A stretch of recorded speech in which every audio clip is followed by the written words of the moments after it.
আসসালামু আলাইকুম প্রিয় শিক্ষার্থীরা, তোমরা সবাই কেমন আছো? আশা করি সবাই ভালো আছো। আজকে আমরা শিখব খুবই গুরুত্বপূর্ণ 10টা রাইট ফর্ম অফ ভার্বস। যে ভার্বসগুলো বা যে রাইট ফর্ম অফ ভার্বসগুলো বিগত সালে পরীক্ষায় ম্যাক্সিমাম পরীক্ষায় এসে থাকে। সাধারণত আমরা বাছাই করে 10টা গুরুত্বপূর্ণ রাইট ফর্ম অফ ভার্বস আজকে প্র্যাকটিস করব উদাহরণের মাধ্যমে, একটু এক্সেপশনাল পদ্ধতিতে। তো চলো শুরু করি। তো তোমরা লক্ষ্য করো, I prefer swimming to dash. এখানে কি হবে? অপশন দেওয়া আছে ওয়াক, ওয়াকিং, ওয়াকড নাকি হ্যাভ ওয়াকড। কি হবে তোমরা বলো? তো এখানে সাধারণত কি হবে? ওয়াকিং হবে। এখন কেন ওয়াকিং হবে তোমাদের কাছে প্রশ্ন। টু এর পর সাধারণত ভার্বের বেস ফর্ম হয়, তোমরা সাধারণত অনেকে এইটা চুজ করছো। তো এইটা কেন হবে টু এর পরে? নিয়মটা হচ্ছে এরকম, প্রিফার, কোনো সেন্টেন্সের ভিতরে যদি প্রিফার থাকে প্রিফারের পরে যে ভার্বগুলো আসে দুইটার সাথে আইএনজি যুক্ত হয়। অর্থাৎ প্রিফারের পরে যে ভার্বগুলো আসে প্রত্যেকটার সাথে, প্রিফারের পরে যে ভার্ব আসে প্রত্যেকটার সাথে কি হয়? আইএনজি যুক্ত হয় এবং দুইটি ভার্বের মাঝখানে টু বসে। মনে থাকবে, প্রিফারের পরে সেন্টেন্সে যে ভার্বগুলো আসবে, যদি একাধিক ভার্ব আসে সাধারণত দুইটা ভার্বের সাথে আইএনজি যুক্ত হবে এবং মাঝখানে টু বসবে। তো সেই অনুযায়ী সঠিক উত্তর হচ্ছে ওয়াকিং। ঠিক আছে, এখানে ওয়াক হবে না। তোমরা দ্বিতীয় রুলসটা দেখি। এখানে দেখো যে you had better that's the place. এখানে কি হবে? এই খালি জায়গা কি হবে? লিভিং হবে, হ্যাজ লিভড, লিভ নাকি লিভড? তোমরা একটু কমেন্টে লিখে দাও কি হবে। আমি জানি তোমরা অনেকেই যে কমেন্টে বা অনেকে ধারণা করছো যে এইটা হবে, এইটা হবে। অনেকে ধারণা করছো লিভড হবে। কেন লিভড হবে? তোমরা মনে করছো যে হ্যাডের পরে ভার্বের পাস্ট পার্টিসিপল ফর্ম হয়, কিন্তু উত্তর ভুল হবে। লিভ, লিভ হবে। কেন লিভ হবে?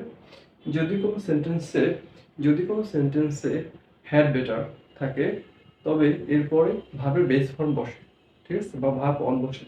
তো সেই অনুযায়ী লিভ হচ্ছে ভার্বের base form. You had better leave the place, বরং তোমার এখান থেকে যাওয়া উচিত।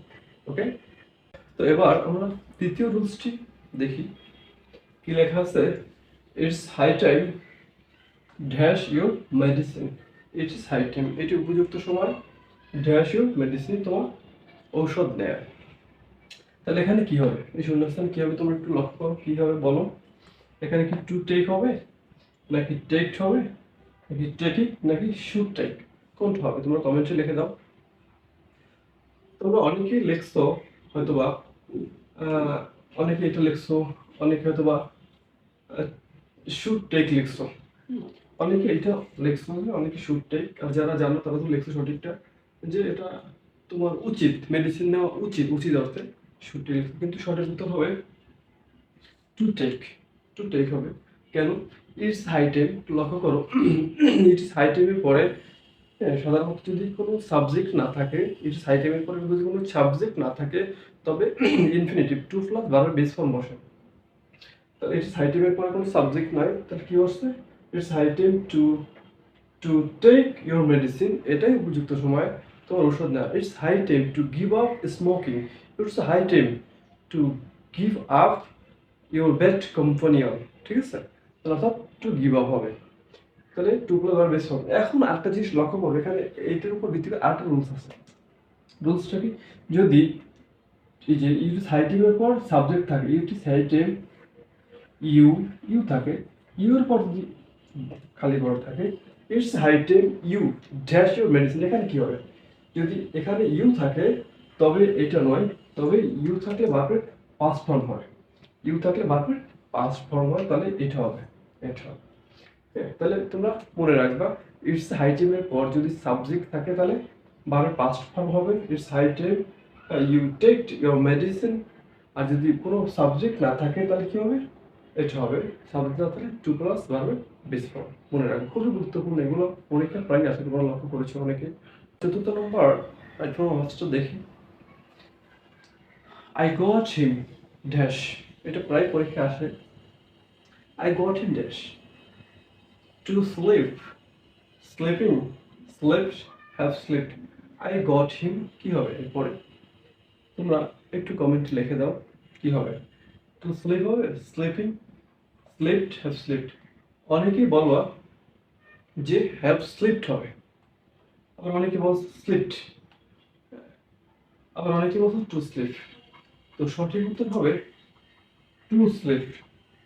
সঠিক উত্তর হবে টু স্লিপ। এখন কেন টু স্লিপ? গটের পরে যদি ব্যক্তিবাচক কোনো অবজেক্ট থাকে, গটের পরে ব্যক্তিবাচক অবজেক্ট থাকলে ইনফিনিটিভ প্লাস ভার্বের বেস ফর্ম, অর্থাৎ টু প্লাস ভার্বের বেস ফর্ম বসে।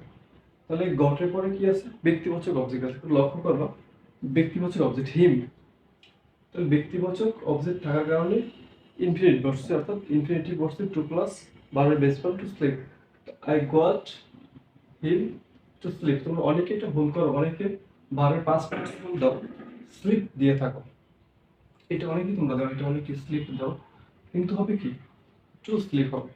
এখন স্লিপ ভার্বের পাস্ট পার্টিসিপল হবে কোথায় হবে একটু লক্ষ্য করো, যে আই গট দ্য ওয়ার্ক, অর্থাৎ গটের পরে গেটের পরে যদি বস্তুবাচক অবজেক্ট থাকে তবে হবে কি, তবে ভার্বের পাস্ট পার্টিসিপল ডান হবে, I got the work done.